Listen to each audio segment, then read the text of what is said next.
আচ্ছা, আপনার সব কথা মেনে নিলাম, কিন্তু যদি মৃত্যুর পর আপনি গিয়ে দেখেন যে আসলে পরকাল বলে কিছুই নাই, তাহলে আপনার তো সব কাজ বৃথা হয়ে যাবে।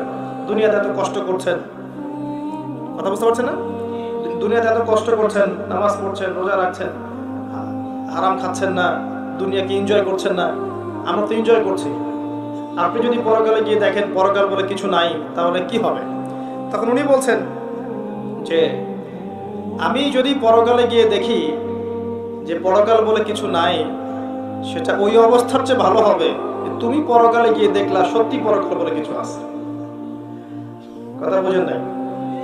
মাথার উপর দিয়ে গেছে।